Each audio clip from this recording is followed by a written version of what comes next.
ஈரேழு ஜென்மங்கள் எடுத்தாலும் உனை சேருவேன். வேறாரும் நெருங்காமல் மனவாசல் தன்னை மூடுவே.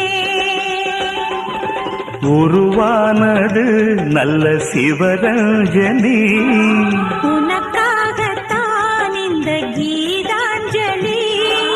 ராகங்களில் ஆராதனை,